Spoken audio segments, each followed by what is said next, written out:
Welcome to From Stardust to Us, in-depth conversations with thought leaders, artists, and spiritual activists, navigating the challenges of our times with integrity, joy, and purpose. I'm Bernice Marie Daly. And I'm Linnell Hayden. Thank you for joining us today. We really appreciate our listeners. You can find us on YouTube, Buzzsprout, or any place where podcasts are found. If you enjoy our conversation, please help us reach more people by subscribing, liking, and commenting.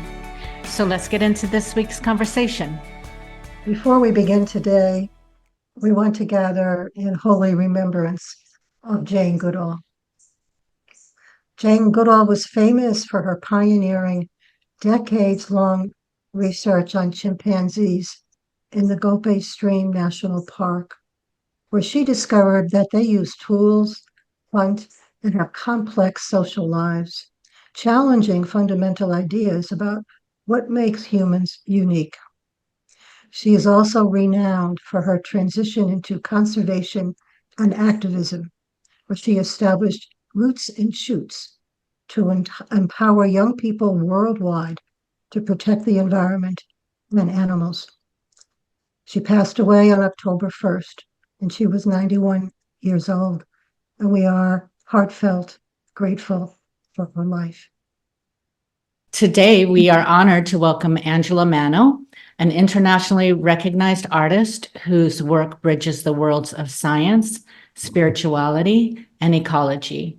Angela's artistic journey has taken her from being commissioned by NASA to commemorate the return of U.S. spaceflight after the Challenger accident to being invited by the Vatican to create a program for Laudato Si week, Pope Francis's landmark call to care for our common home. Angela Manno is an award-winning artist based in New York City. She's a graduate of Bard College and studied art at the San Francisco Art Institute, Parsons School of Design, and l'École des Arts in France. She trained with master iconographer Vladislav Andrejev in the ancient liturgical art of Byzantine-Russian iconography. Angela Manno's art has been featured in numerous solo and group exhibitions, including the National Museum of Women in the Arts in Washington, D.C., the Smithsonian Institute, the American Museum of Natural History in New York City, and other museums around the world. Her work resides in many private collections throughout the Americas, the Middle East, Europe, and Southeast Asia, and in distinguished public collections, including NASA and the Smithsonian Institute's National Air and Space Museum. Angela's exhibition, Conscious Evolution, The World at One, toured internationally, inspiring more than 250,000 people, and her current series, Contemporary Icons of Threatened and Endangered Species, brings the ancient practice of iconography into one of the most urgent realities of our time, the biodiversity crisis. Through her luminous icons, Angela elevates endangered species to their rightful place, the community of being, offering us an invitation to reverence, re-enchantment, and hope. Angela, welcome. We're delighted to have you with us today. Thank you. I'm so delighted to be with the both of you. Thanks for having me. Thank you. So, Angela, that's quite. I just scratched the surface of your bio. Your journey's been quite deep and wide, not just in the outer world, but in the inner world as well, of the self, spiritually and mystically. It's taken you from NASA to the Vatican. So it's striking that your current focus centers on the endangered species. So I'm wondering if you could share a bit about what inspired you to bring these beings into the sacred art form of iconography. Certainly. Well, about 1998, I was very fortunate to have met my teacher, Vladislav Andrejev, who happened to be teaching a workshop in Byzantine-Russian iconography when I was living in Colorado. And I was very interested in the materials and the images of angels and saints. And I thought, oh, I'll just go and learn the technique and then I'll be off on my own and do my own imagery and my own thing. And what happened was is I got waylaid for about 20 years working exclusively in the traditional imagery.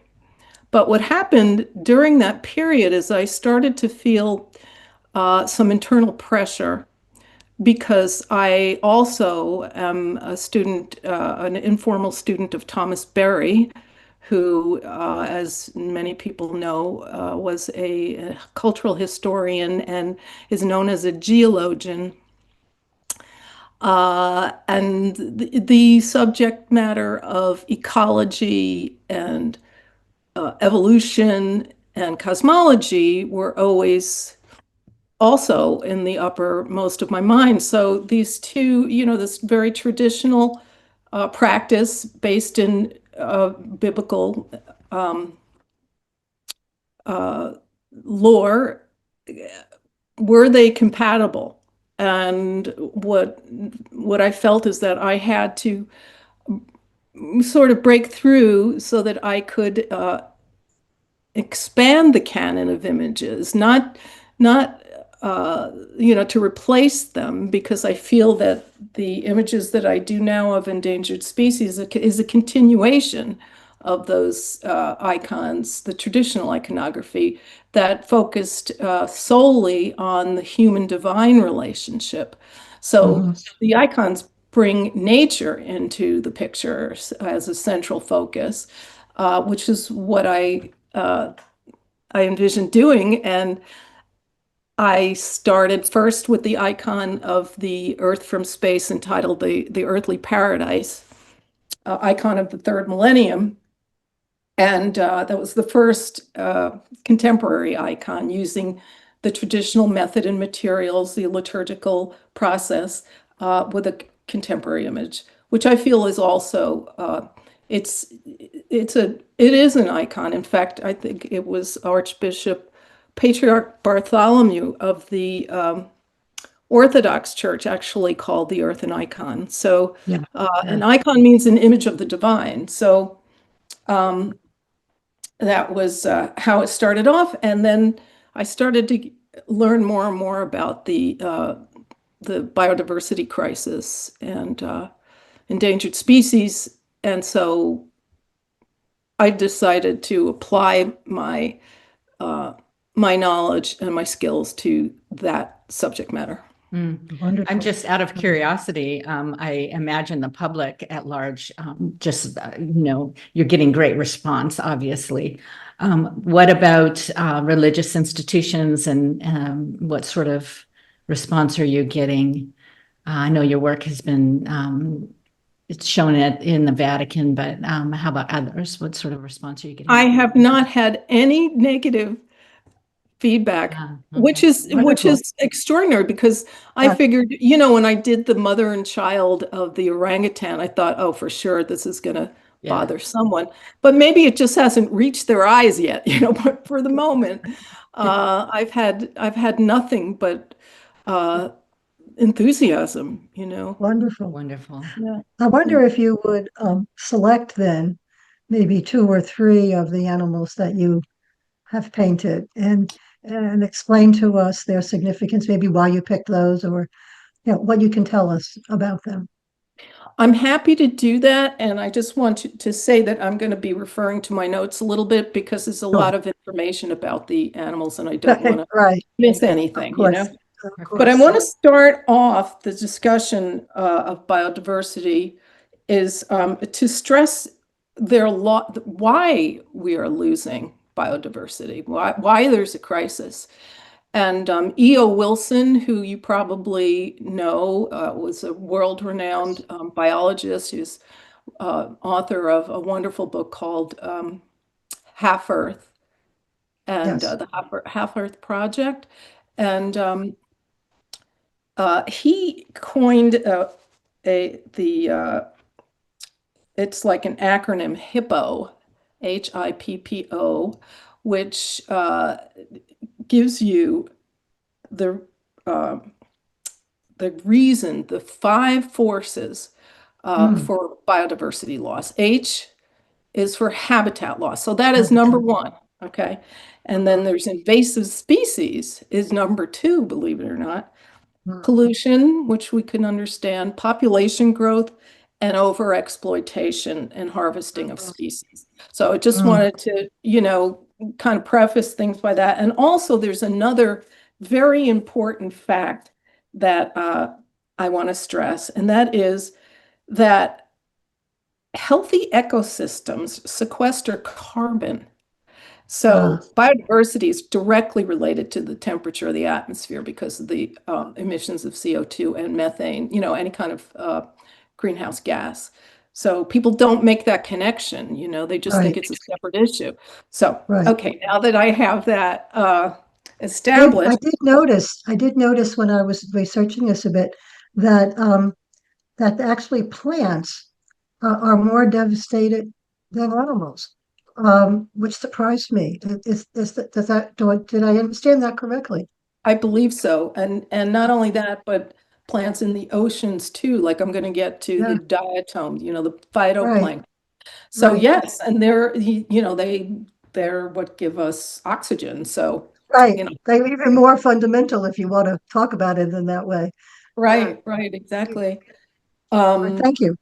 You're very welcome. So I'm going to start with the Sumatran orangutan, which is critically endangered. They estimate that there's only about 7,000 left in the wild.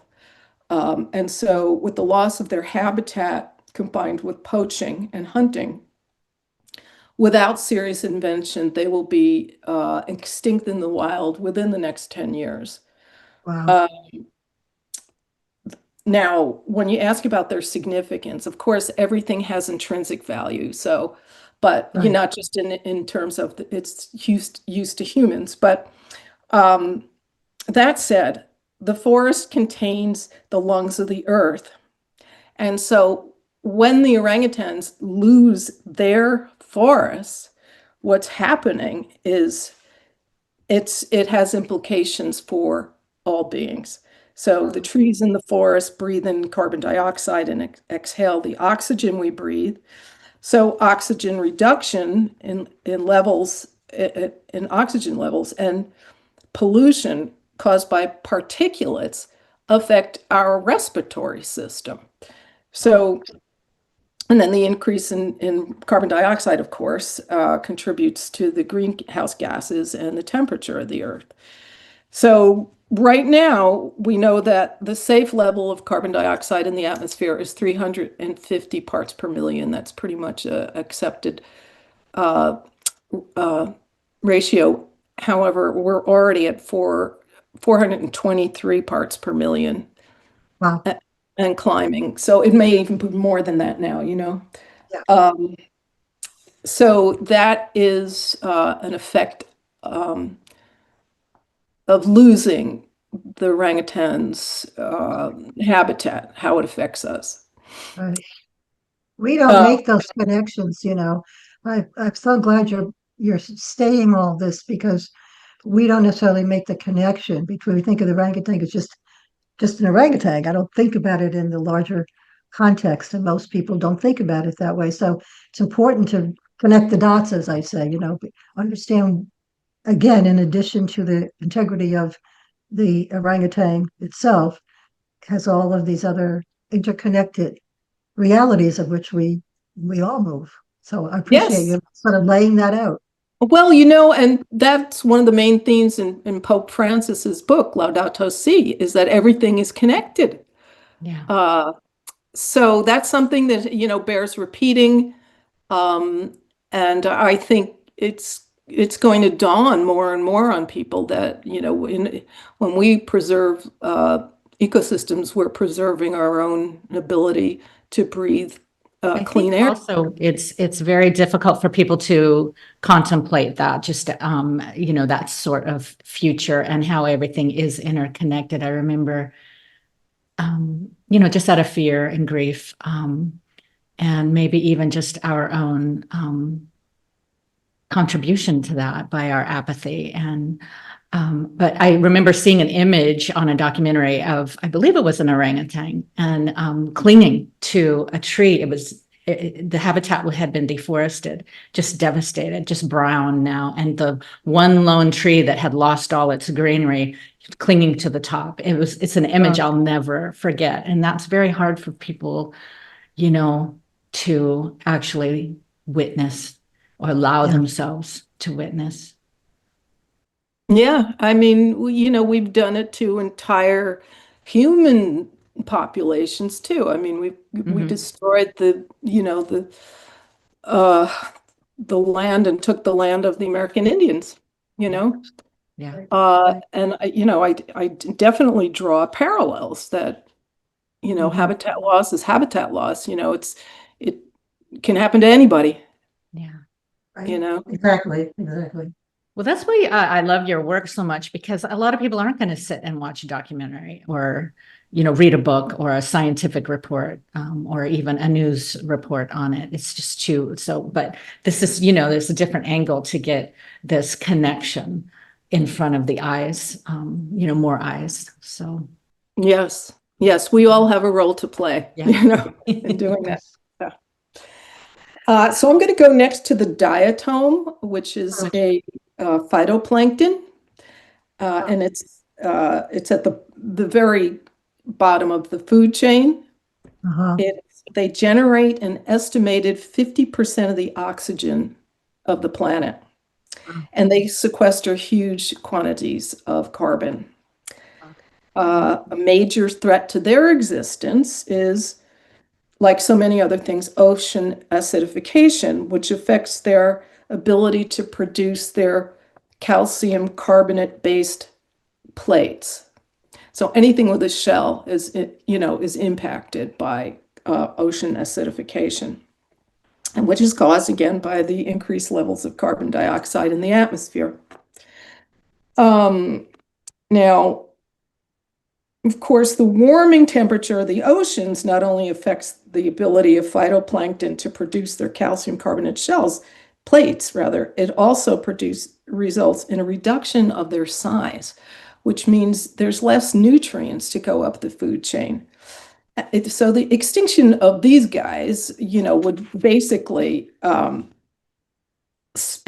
would lead ultimately to a complete collapse of the marine ecosystem, and in turn, all of life. So, we are tampering with some very weighty and important systems that our lives depend on. Essential, absolutely essential. Yeah. That's one thing that I just recently learned in the past few years, is that plankton contributes to 50% of our oxygen. When we think of losing our oxygen, which is finite, a lot of people just think it's always going to be here, but Exactly. We think of the forests, the rainforests in Brazil or whatnot, but it's the plankton as well. So that's very scary. Yeah. And not only that, the heating, I don't know if you've seen anything that's going on in the southern parts of Australia on the coast. There's so much heating that things are just, coming up dead from the oceans. And part of it is because of the growth of algae that suffocates these critters. So it's, yes, it is horrifying, and it's good to know, because if you don't know, then you can't, cure it. So you have to have the proper information. So part of what I do is not only inspire people about the beauty of these creatures, but informing people about what's going on. And that happens with my labeling, because when I show the images, it's just purely the images of these species in their glory, Right. And the impact of imagery, I think, on our psyche and on our heart is different than hearing things, so many thousands of this or whatever. It's I can only take in so much information, and if I'm not well informed, I don't really know what necessarily to do with that information, or I don't, again, connect the dots of what's going on. When you see an image of, or that experience that Linnell mentioned of that orangutan in that tree imprinted on her mind, she's never going to forget that. When we have your images, we see that, we encounter it, we are in dialogue with it. Our being is impacted, and I think that really brings us to a much more hard place, and a much more of a place that is inspired uh, to do something when we then hear all the information of what's actually happening. So it's a fabulous, amazing contribution that you make to all of us. Thank you. Well, I think, another important aspect of imagery is it evokes emotions, Yes, yes, and exactly. that's why data doesn't do it, except for some people, like scientists are tearing out their hair, and it's like, why don't people Right, get it? right, But, right. to the ordinary person, images are much more accessible, and they do move people. That's right. That's right. And so that's what we need. We need a lot Yeah, of it's not just passion. the information and images of the devastation. We need to show the beauty, which is exactly what you're doing. The beauty of, the divine creation, really. I mean, once we lose a species, we lose that expression of the divine, and we can no longer learn from that expression, which I think is imperative that we do. I mean, and that's what we're kind of called to do, to walk among them and in this creation, and not just take care, but learn from, put them in their rightful place among us, not below us. So I think your work does that beautifully. Yes, thank you. And I think of Pope Francis again, who said, now I'm going to paraphrase it, but something to the effect that we have no right to extinguish these life forms because through them, like you said, well, it's an expression of the divine. Mhm. So we can't learn Right, from them. We can't, they're gone right, forever. So yeah, you can look at it at many angles, just pure beauty, pure uh, right, the uh, the spirituality, the science, right, how it affects us, our health. right. Um, And the way reality works. This is the way reality works on planet Earth. that's right. That's right. And everywhere, everything's connected, and everything Right, affects everything right, else. right. So There is yeah. a movement to stop ecocide, Mhm. to create laws to criminalize ecocide. The new Earth Law conversation we had with Tony Zella a few episodes back, and Yes, I about know, the Earth Tony. Law Uh-huh. class. Yeah, Yeah. yeah, that is attempting to move forward and to create laws. There are some countries that have protected some of these. I think Costa Rica and parts of certain animals in India. I'm sure you're aware of Yes. some of that. Yeah, Yes, and they're trying to make it part of the Declaration of Human Rights, the right, ecocide, in The Hague. So, yes, there's movements everywhere to do this. And the thing is you first change consciousness, then you create laws, then you have to enforce the laws. right, So, right, it's not just because the law is there, because you can see what's going on now in the United States. There's plenty of laws, but nobody's following them. So. Mhm. right, right, Even with our environmental laws, so right. much of it is just It not upheld rather. doesn't hardly get the tip of the iceberg, as they say. No, but we should acknowledge the Endangered Species Act, because anything that's been protected under the 98%, I believe, of Hmm. any species that's been listed as an endangered species has been preserved. None of Wonderful. them have gone Yeah, extinct. that's So that's to celebrate. of course, they're trying to tamper with that now. There's a new Right. definition, of endangerment. So Well, evolution doesn't work in a straight line, it seems. Evolution seems to go around and around and around. I know, but sometimes it's like 2 steps back, 1 step forward, 2 steps back. Sometimes it looks like. Yeah, So yeah, that's why, Jane Goodall said we have to swell the ranks. Swell the ranks. I love that. Both her books on hope were very, very helpful to me, actually. yes, Yeah. yes. Wonderful. And believe in the arc of justice, the arc of justice does But lead forward. the swelled ranks have to bend that arc. That's exactly Doesn't right. bend, it's not going to bend on its own towards. I know, and some people don't get that in Martin Luther King's quote, Yeah. They Right. think it's just magic, but it's not, No. Yeah, right. Yeah. Exactly.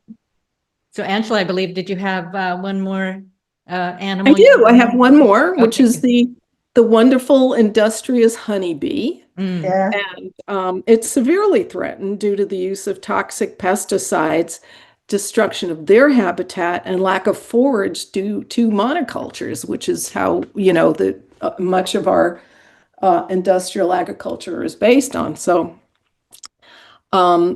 without them, coffee, apples, almonds, tomatoes, and cocoa, to name just a few of the crops, would be wiped out. wow.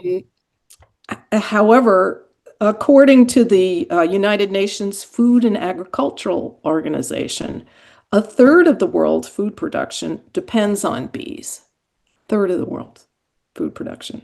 So not only honeybees, but wild bees and other non-insect pollinators are responsible for pollinating more than 250,000 species of the world's flowering plants.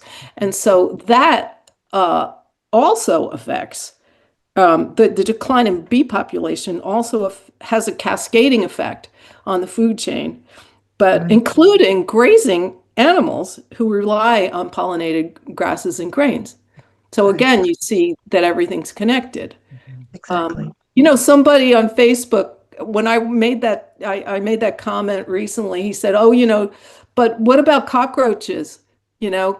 I don't care of cockroaches." So I went and did some research about cockroach, and like so many different animals and insects eat them, Yeah. and so it's like you may not like it, but anytime you try and eradicate something, it has another effect, you right. know. It pulls the string out of the fabric of creation and Right. disrupts it. There's no Yeah, I real mean, way to just pull one little piece of this because it's all interconnected. It's all absolutely entangled as we speak. Yeah, I mean, there's a way to finesse, if Right. you have an insect mosquito, Right. infestation or something. There are ways to do things that don't, like you don't use DDT, right? Because that kills everything. So you have Right. to do it in a way that's wise. And Yeah. I know a lot of the indigenous cultures have that knowledge. So. Yes. And yeah, I'm there glad are that there people are there are starting to listen. kinder. Go ahead. I'm sorry. Go ahead. No, I'm just glad that their voices are starting to be heard now. Mhm. Yeah. A little bit. Yeah, there are Yes. kinder ways to, when things for infestations and whatnot, rather than Yep. just killing everything. I want to give a shout out to a documentary I saw about bees called More Than Honey, and it talks about the bee agricultural business here in California, and it talks about, then it goes to somewhere in Europe where a man raises bees, so he has his little home thing, and then it goes over to China where they have destroyed so many of their bees in a certain section of China where there's a whole industry where people take little paintbrushes and have to climb up trees and whatnot and do the pollinating.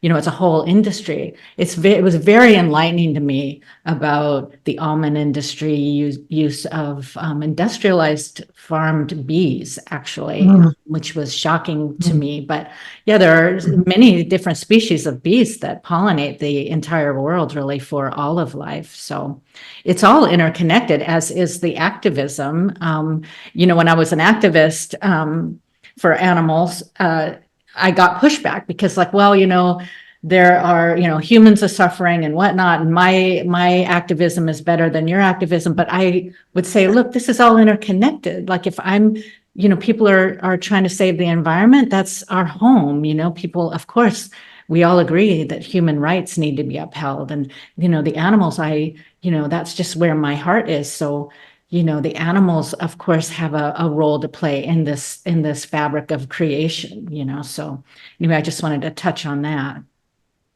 Yeah, well, 2 points on that. Now, what's going on in different areas of the world is they're realizing that, well, Pope Francis called it integral ecology. So it is, Yes, that's right. the That's right. social justice and environmental justice are completely intertwined. Intertwined. And Yes. and so in Africa, for instance, they have like the tribe, I think it was a Maasai, that to prove your manhood, you used to have to go out and kill a lion.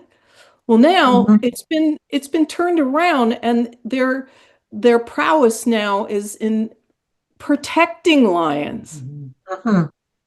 Mhm. And Jane Goodall with her program of educating uh, children, but also working with indigenous people to Yeah.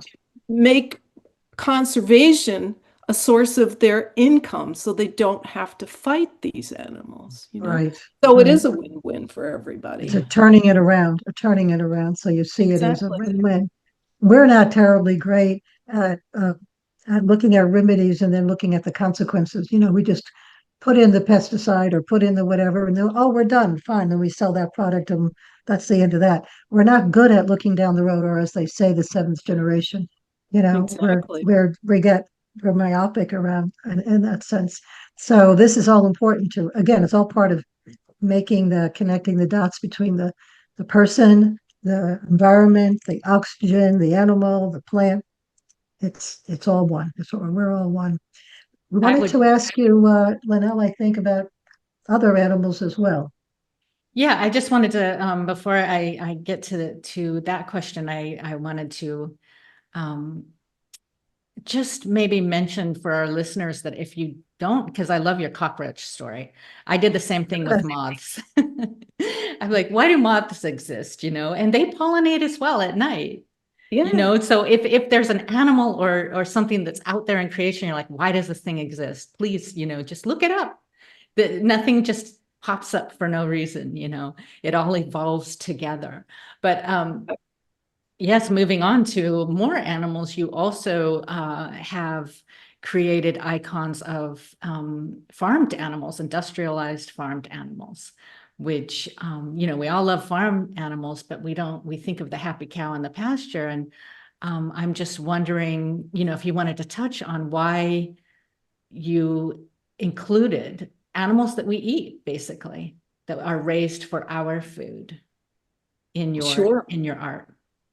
Sure. Well, it happened that during one of my exhibitions in 2023 was at Iona College in Westchester. And I met one of the professors, James Robinson, who invited me to talk to his students in his courses on the intersection of religion, ecology, and social justice. Right. And he also happened to be a vegan. Oh, yeah. And so I'd been aware, of what takes place in factory farms, terrible. And Yes.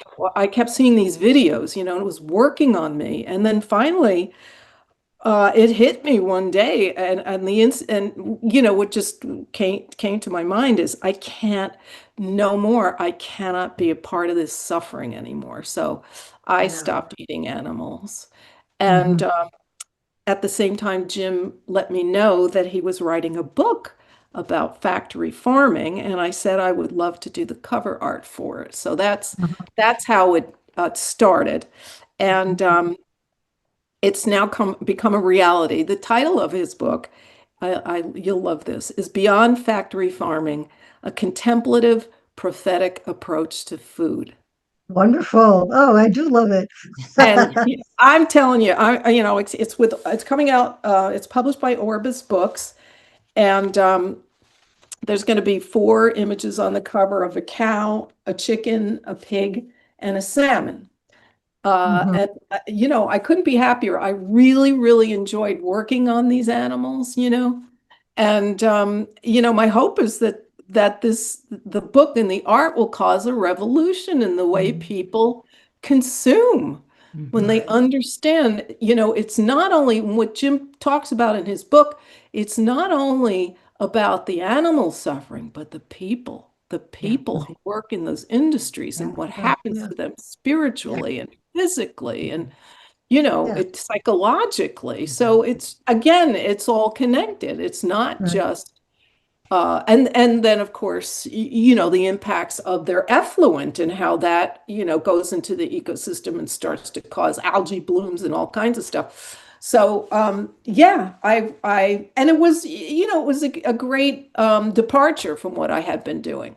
Mhm. The endangered species. Although there's one species, I've been watching its progress or decline, and it's the vaquita. I don't know if you know what that is. I do Is not. that the whale? The smallest dolphin, Dolphin, yeah. and it only exists in the bay between mainland Mexico and Baja, Right, yeah, Oh, okay. and there's only like 8 left. yeah. Oh, my goodness. Yeah, I do know about them. It's And tragic. they can't, I was at a conference or something and I asked, well, why can't you do captive breeding? They die when you take them out of their, Yeah. you can't, so the only way to protect them is to keep them away from, the fishing nets, get rid of them and, Yeah. traffic, in the area. And it's under Mexico's jurisdiction. So, Yeah. I read that they're doing things about it, but I don't know how true that is. I don't And know. that's a very popular area for people to be visiting as well. Absolutely. Yeah. Yeah. So with So that's a people have, I'm just wondering, was there something you learned maybe about some of these farmed animals that you didn't know before? Because when people, we just don't think about them. They're sort of cut out of our circle of compassion for obvious Well, then you reasons. you get arrested if you Yeah. try and Mhm. even film. Yeah. Can you imagine? Yeah, that's domestic terrorism or something now, but considered. Yeah. But I'm wondering, was there something that spoke to you about one of these animals where perhaps you didn't know about them before? No, I pretty much knew, but Yeah, about the way they clip beaks and they yeah. put the poor male chicks, they just live through, thing that shreds Yeah. them, yeah, I mean, it's the model of it's the machine, they're not dealing Yeah. with living beings, With living beings, right? Yeah. And it just said, as you were telling your story before about it, I got this sense that at some point it reached a sort of a critical mass within your awareness. It's like I just can't do this anymore. It's like I Yes, and you know just what? came to this place and I just can't do this anymore. Yeah. Well, the same thing happened, with the Gulf oil blowout, and we watched that. Remember that? How Oh, I many do days was actually. it? Yeah. How many Yeah. days? And watching that thing, just belching all of this hemorrhaging. It was like a hemorrhage. And Yeah. I said to myself, I can't be a part of this. So Right. I didn't have I stopped driving. I just took public Right. transportation. And it Right. really amazes me how people, because I was a part of that by, Yes. you know, Yes. and it's amazing how very, very conscious people still at the drop of a hat will get in a plane, will, just drive, leisure driving. And I feel it's like, World War II time where Uh, we weren't allowed to do, you couldn't do leisure driving in the United right. States, Yeah. Um, so yeah, Yeah. so that's kind of like the attitude we should have is like have a wartime effort. yeah, and It's it's a a lot of little. it is just non-participation, and that's what is kind of needed now in many different ways in what's happening, especially here in the States. Is just stop participating in the consumerism and you know starve the There's an beast. interesting twist to our relationship with animals too. It's a little bit of an aside, but it's almost showing the opposite, and I'm talking about our pets. That somehow we have Yeah. put pets in a different category in Yeah. our mind. And I've had dogs and I've had cats, and I love them, and I'm not against pets.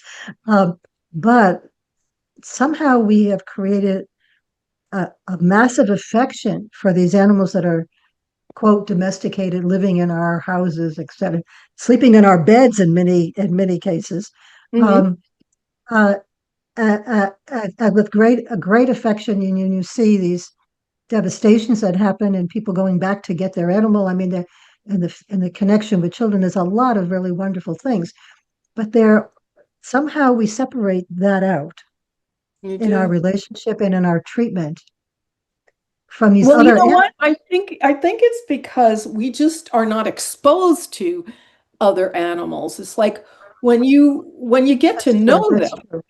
Yeah. you Yeah. see, it's like you see that they have emotions and they're sentient and Yeah. they suffer and all that Right. stuff. But like you were saying, um, we're cut off from them.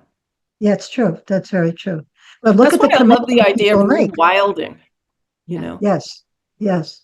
But if we're touched emotionally, if we're touched relationally, then we definitely move toward protection and care. Yeah, yeah. So it's an interesting little little in between place there that is intriguing in its own way. This Yeah. leads to a moving and difficult question for all of us, and I wonder if you could share a little bit personally. There is enormous grieving on what is being lost, and your art has really created an avenue and an expression in such a sacred and beautiful way and real way of what is happening. But there is still all this information that we know, and then the connection with these amazing animals. It's a lot of grieving, a lot of loss, and you've been sort of in the middle of that for a long time. How how, how do you do it? How do you carry that or not carry that? Well, it's interesting because if I were just to focus on the devastation, it would be too much, you Yeah, know? for sure, for So sure. what happens when I'm engaged in iconography? A number of things happen. So it's a contemplative process. So Mhm. your mind is completely focused, and so you don't necessarily uh, think about the suffering as much as the glory and the beauty of these animals. I mean, that's the relationship that I have when I'm Mhm. working on them, is to do them justice. Yeah. And it has kind of a redemptive effect on me. I see. So, you know, but I go further, there's a joy working with materials. They're very beautiful. The liturgical process is very healing. Um, but once they're out in the world, they have another, you know, ministry of sorts. So they have an impact on people. And like what we were talking about before, it moves people emotionally. Yeah. And what I do what I'm saying is like, it's important to take the grief and your awareness and have Uh-huh. meaningful action. Uh, Right. Sandra Steingruber, I don't know if you've ever heard her. She's a biologist, and they Uh-huh. did a documentary on her called Living Downstream. And she has this great expression.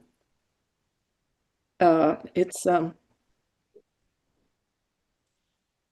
oh God, I can't remember. Ah, but it's something to the effect of you can become paralyzed by information.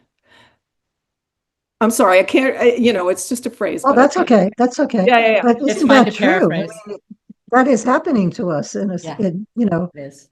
Yeah, so she says the today antidote right to now, that is meaningful action. so That's it. much. Yeah, Oh, geez, it's not right on the tip of my tongue. Okay, well, anyway, it will come to you, not to it'll worry. come to me. Yeah. Okay. So, Yeah. but anyway, to conclude, as far as, the active part, activism, and you'll love this. Yeah.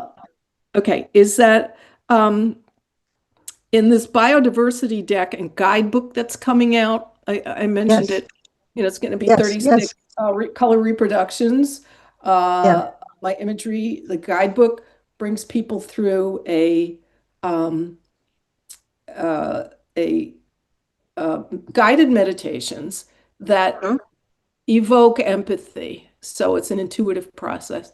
And then, so they get information about their plight. They do an exercise to evoke empathy, and then Mhm. they get a chance through these QR codes that are on each card for each animal that leads, if you scan them, it goes to an environmental organization, a Oh, conservation organization that's uh-huh. helping, or Oh, in one wonderful. instance to this group called the Wildlife Justice Commission, who Uh-huh. are basically they do like these sting operations to stop wildlife trafficking. So it's I really, see. so you can go to these websites after the experience and decide how you want to uh, make a difference. You could donate, you could volunteer, you Right. could Right. engage in nonviolent direct action. There's all kinds of things. So it's very Right. important, like that the grief isn't overwhelming, that Yes. it leads you, because underneath grief is your love. Mhm. So, Yes. Yes. you're doing it out of love. And, Right. How to they say, create how to create something positive and enabling and engaging and beautiful uh, within that recognition of this profound grief and to contribute that to the world. You have done that so beautifully for us. thank you. Yeah. Thanks. I wanted to also touch on your exhibit that is now permanent at the Smithsonian Institute, called Conscious Evolution, the World as One, and where you depict the Earth as an icon, I believe you say, of the third millennium. So a bio-spiritual being, if you will. I wondered if you could touch on that, what led you to create that icon, and how it's been for you. Well, actually, that icon came later. The icon of the third millennium came after I studied Byzantine-Russian iconography, which was in the late 90s. So this series was done in the mid 80s. So it was before I had that. And there's 13 in the series, and they're done in batik and color Xerox, actually. But they Yeah. were, a central image is a picture of the Earth from space. And so what inspired that were a number of things, but of course, the astronauts' accounts, the ecstatic mystical accounts of seeing the Earth from a distance, and how Mhm. it changed their consciousness. Um, but how it came about, how the series came about, is that in the 1980s, I had this deep desire to explore my spirituality. It wasn't really uh, uh, in the forefront of my mind, uh, and I decided that I wasn't attracted to any organized religion. So Uh-huh. and I wanted the experience to come from within. So Yeah. I actually found a hypnotist, Uh-huh. and I had her do past life regression to see if I could find anything there, right? So Yeah. it was really something. I have to say, it was completely unexpected, because the important content of that regression was uh, not so much the past lives, and they were important because over and over again I had been the victim of extreme poverty and Mm. and natural disasters. I Uh, wasn't like the Queen of Sheba or anything like that. It was, I was, this was my experience, if you believe that. And who knows where that comes from. But anyway, it was very, if you've been through hypnosis, it's a visceral type of experience. So, mm, but what was most important was the lull between each regression. So you'd go into one, you'd see it, and then there was a space, and then she would, lead me to another past life. So it was mm, in between when I completely unexpectedly, I began to feel immense, overwhelming grief and pain. And yeah, I just cried out loud, they're destroying the earth. yeah, yeah. And I, what I felt was I felt the earth being scorched and poisoned and drilled as if it was my own body. Mm. And when I came out of it, the hypnotist said something very poignant and wise. She said, "So you've been," and this is a paraphrase. She said, "So you've been a helpless victim for hundreds, perhaps thousands of years. How are you going to change that in this life?" Mm. And it was like, right. So, uh, you That's know, handed it to you. There you go, right? I mean, really, and I had no idea. So, but obviously it was like, well, you want to be a victim again in this life, or are you Right, going to find a way to right. do something? So, by complete accident, well, no, it's not accident, it was the If you believe in synchronicity, accidents, right, right. right? Not long after that hypnosis session, I was introduced to a system that purported to teach people how to bring into being what they most wanted to create in their lives.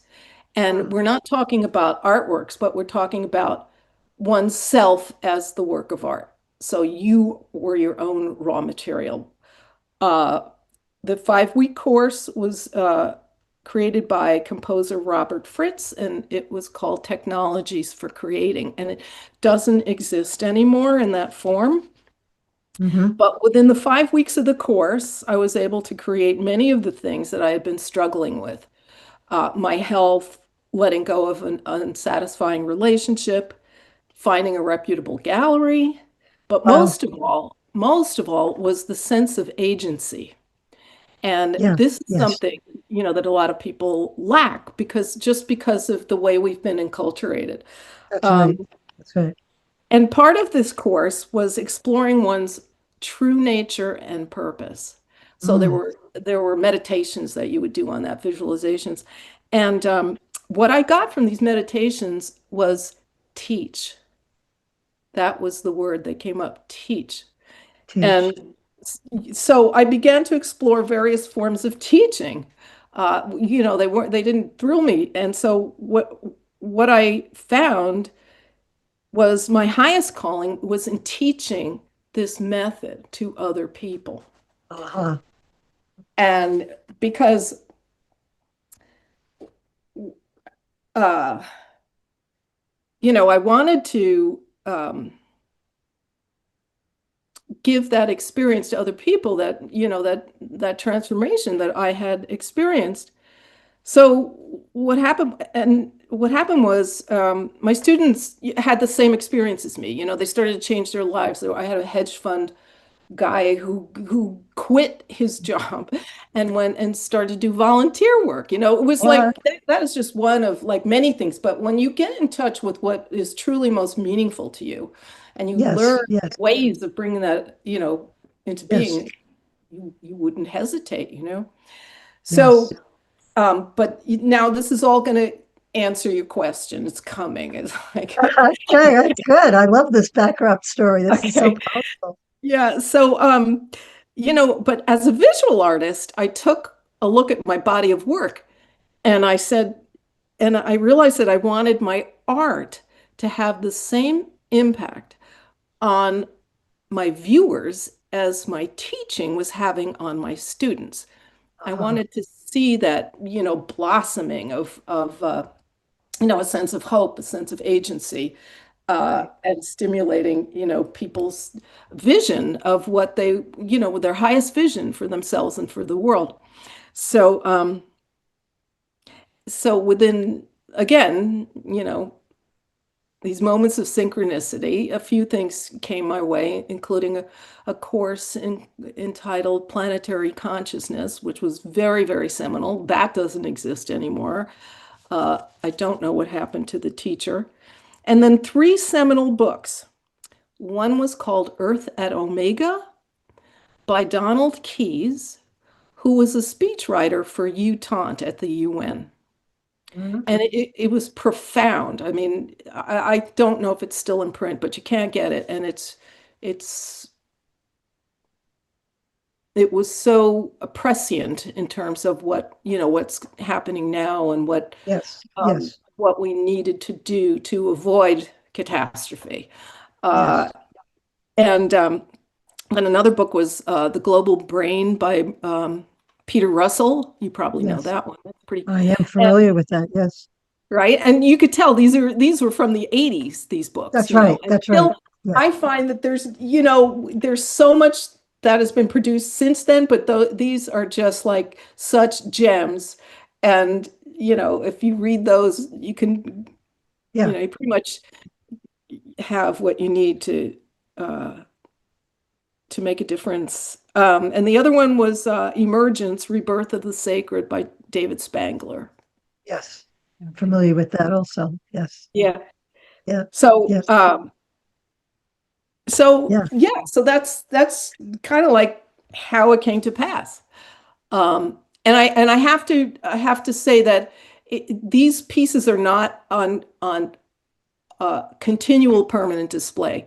They're in the permanent fine art collection, but Mhm. they show them uh, in different exhibitions within the Some kind of Smithsonian. rotation of some sort. Yeah, Yes. so right now, some of the pieces from that series are on exhibit in a show called, it's a 10-year exhibit, and it's called One World Connected. Yeah. And it's about how aviation and space flight transformed our view of the Earth as an interconnected world. So there's a Yeah. lot to see in that. So they have art Yeah. and they have, hardware, and they've got, it's very much air and space, but it's great. It's very informative.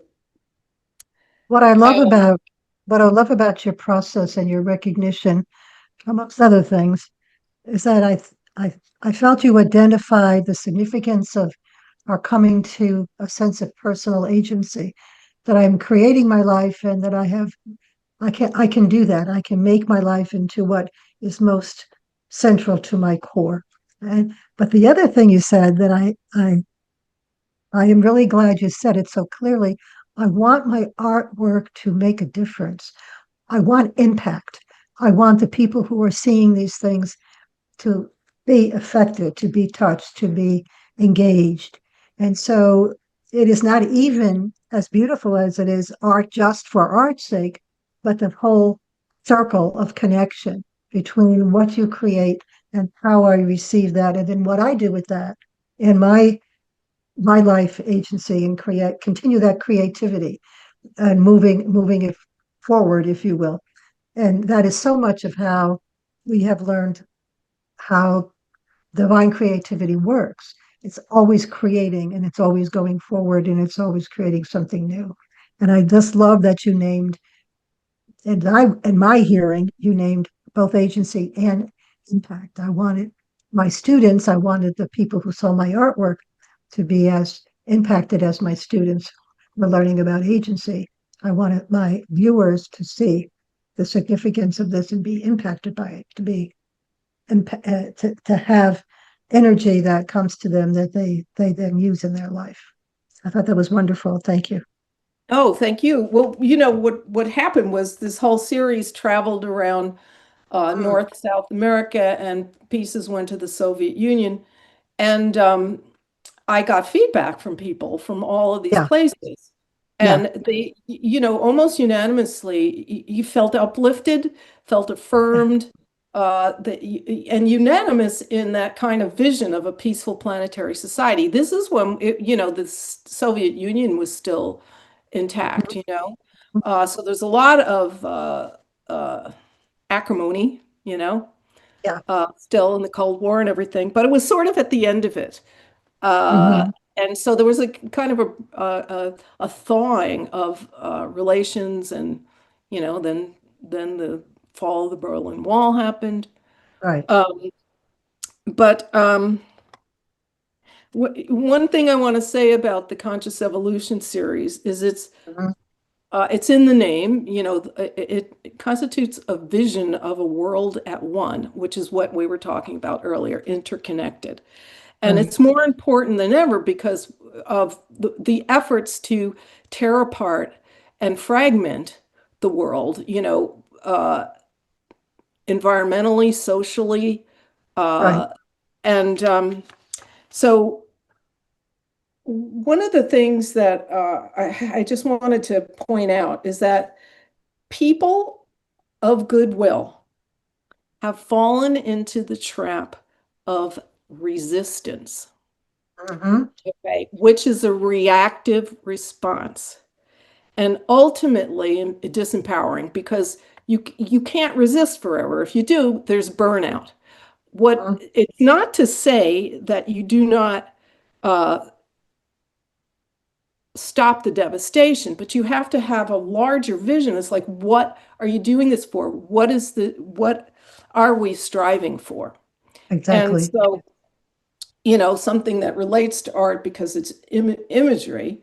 A clear, compelling vision will be the driving force and the raw energy that will enable us to go beyond reacting and Yes. responding to Right. truly creating the world we want to see. And I don't see a lot of that conversation. And Mhm. I hope to do that, moving forward, that I'd like to elicit people's deepest feelings about what it is that they want to see in the world.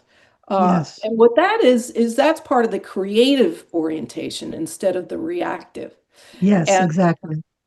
one of the things, I know you interviewed Jennifer Morgan, Right. from Right. Design Yeah. Network and the new cosmology. When I first read Thomas Berry and the universe story and the new cosmology, I realized, this is the conceptual framework for Mhm. what I do as a creative person.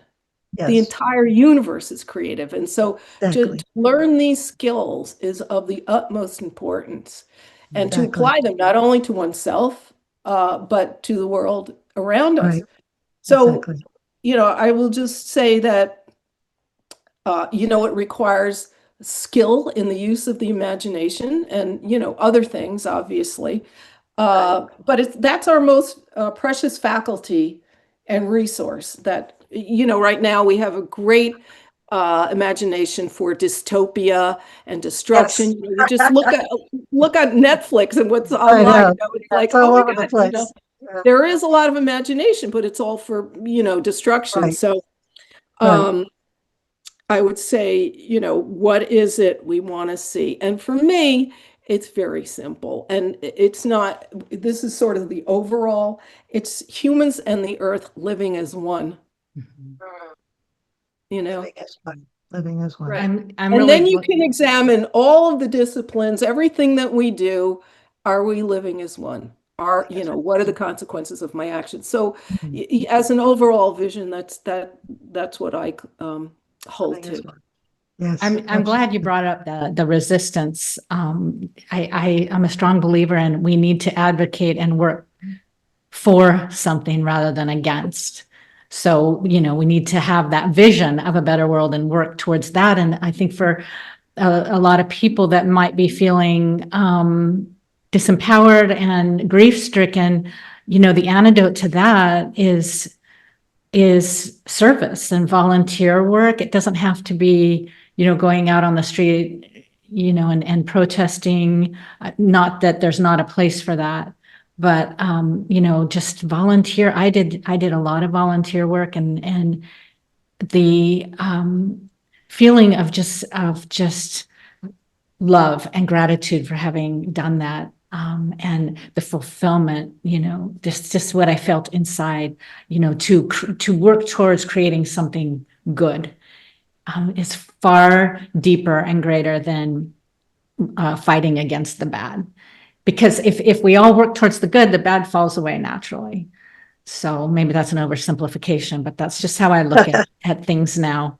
And the interconnectedness of all life. And I do think that there is a shift, evolution in consciousness happening in our species. And so I think that your artwork must speak to the younger generations now, especially since they do see all life as interconnected, more of them than people from our generations. So I just wanted to mention that.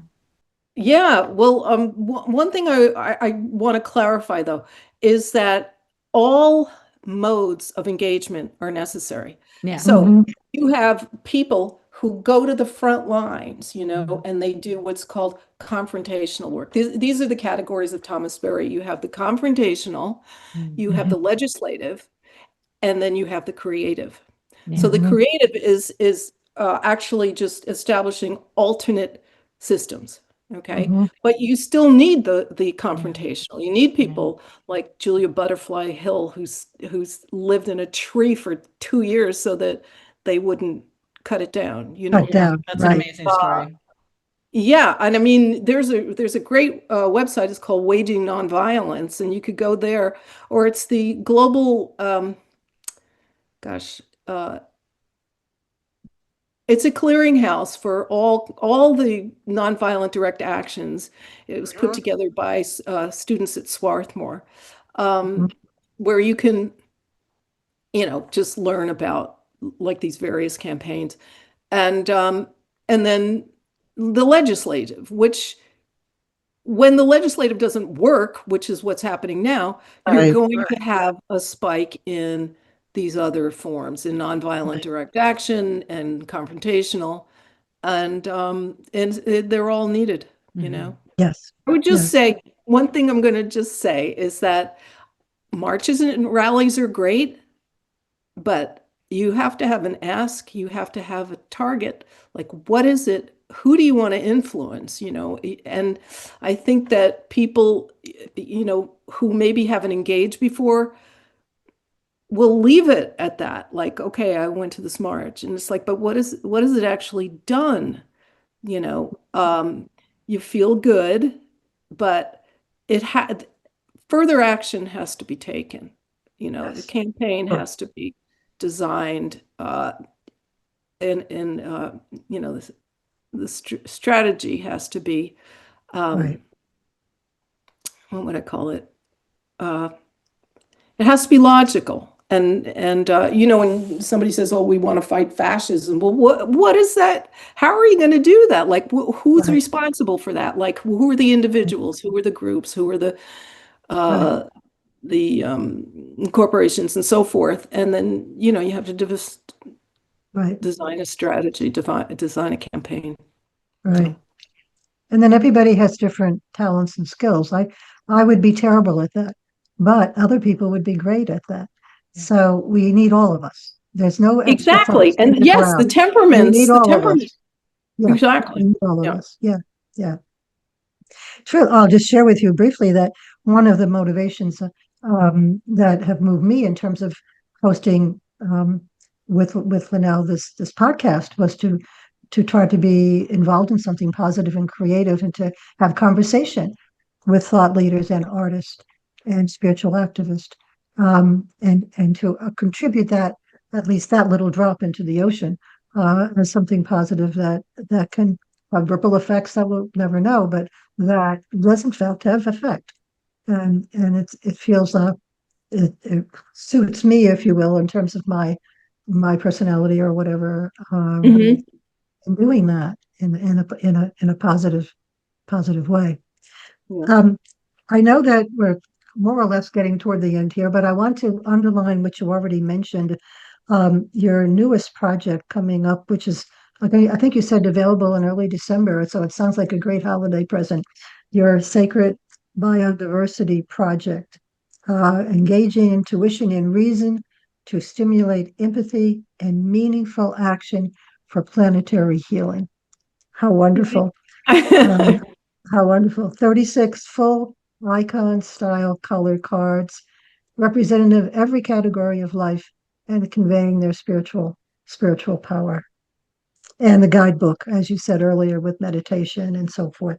So I guess we're making a pitch for holiday spending. I also noted in relation to Jane Goodall that you had mentioned that you in fact began your book with a quote from Yes. Jane Goodall. Do you know it offhand? I have it handy. Well, I think I wrote it down. Hold on a second. Let me see if I can find it. Yeah, it's beautiful, isn't it? Yes. And it was from her book, Reason for Hope. Oh, you should say it because it's not in my notes. Oh, okay. Well, Yeah, it's you beautiful. quoted her in your beginning of your Sacred Biodiversity Project offering. It says from Jane Goodall, herein lies the real hope for our future. We are moving towards the ultimate destiny of our species, a state of compassion and love. Yes. Yes, Yes. I mean, when I read that, it was like, oh my goodness, this is just straight, Teilhard de Chardin, it is. It is. Yeah. and yeah, that's, that also is a grand vision, Yes. to have that. So, Yeah. yeah, The grand vision, right? I'm glad you mentioned that. Thank you. No, of course. Yeah. Um, so all our listeners are going to love you and want to get in touch with you. What is the information that you would like to leave with us? If you could tell us now of how they might, or you would like them to get in touch with you, should they want to do that? Well, best way is to, there's a couple of ways. I have a professional Facebook page, which is Angela Manno Fine Art. I have an Instagram page, and then my website, which, has a way to join my mailing list, and just be in touch with me via email, Wonderful. So, yes, Wonderful. everybody And- is invited. And Mano is with two N's, Correct. Manno. And I just want to mention, I've already pre-ordered my biodiversity cards and guidebook. I'm so excited about receiving those. They are available for pre-order. They look Yeah. beautiful, and I was very excited to get those. Oh, wonderful. Yeah. I'm so glad. I can't wait to see them either, Yes, indeed. Thank you so much, Angela. This has been really rich and deep and just very interesting. And you're a fascinating woman. So thank you so much for coming on from Stardust to us. Well, thank you for inviting me. It's been a delight to be in conversation with both of you Yes. too. Yeah. And I hope It feels we'll stay in almost touch. like we met each other before we met each other. Yeah. Yeah. We'd like to invite you to join our other folks who when they come they offer a closing quote, a favorite quote of theirs to share with our listeners, and invite you, if you have a favorite quote, if you would share that with us before we leave. Oh, yes, I do actually. It's a quote from Thomas Berry, and I always put it, it's always in my signature. So here it goes. It's from Thomas Berry, and it's while the human cannot make a blade of grass, there is liable not to be a blade of grass unless it is accepted, protected, and fostered by the human. For sure. Beautiful. Thank you. Yeah. Thank you. A privilege to be with you. Thank you so much. So lovely to see you both. Hope to Thank stay you. in touch.